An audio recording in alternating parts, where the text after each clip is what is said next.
اللہ تعالیٰ کو راضی کرنے کا طریقہ۔ حضرت موسیٰ علیہ السلام نے اللہ تعالیٰ سے پوچھا کہ اے رب، تیری رضا کس میں ہے؟ اللہ تعالیٰ نے فرمایا کہ میری رضا میری قضا میں ہے۔ جو میری قضا پر راضی ہوگا میں اپنے اس بندے سے راضی ہو جاؤں گا، اور جو میری قضا پر ناراض ہوگا میں بھی اس سے ناراض ہو جاؤں گا۔ اس لیے ہمیں دیکھنا چاہیے کہ ہم اپنے رب کی تقسیم پر راضی ہیں یا شکوہ کرتے ہیں۔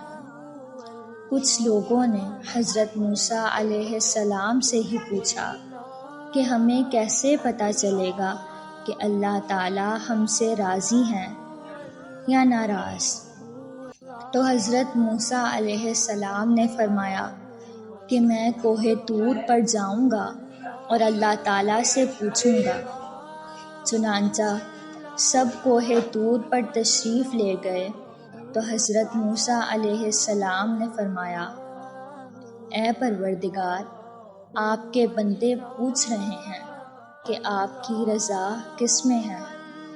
رب کریم نے فرمایا کہ میرے بندوں سے جا کر کہہ دو کہ وہ اپنے دل میں جھانک کر دیکھیں، اگر میرے بندے اپنے دلوں میں مجھ سے خوش ہیں تو میں بھی اپنے بندوں سے خوش ہوں، اور اگر میرے بندے مجھ سے ناراض ہیں تو میں بھی ان سے ناراض ہوں۔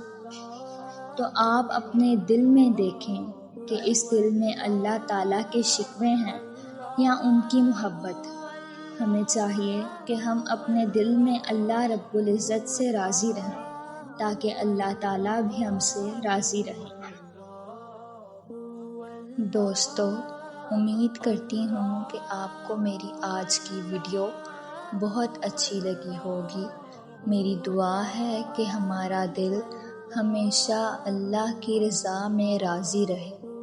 بے شک اللہ تعالیٰ نے فرمایا ہے کہ اے ابن آدم، اگر تم اس پر راضی رہو جو میری رضا ہے تو میں تمہیں وہ عطا کروں گا جو تیری رضا ہے، پر اگر تو نے نافرمانی کی اس کی جو میری رضا ہے تو میں تجھے تھکا دوں گا اس میں جو تیری رضا ہے۔ مزید اسی طرح کی ویڈیوز کے لیے میرے چینل اسلامک ٹیچ کو سبسکرائب لازمی کریں۔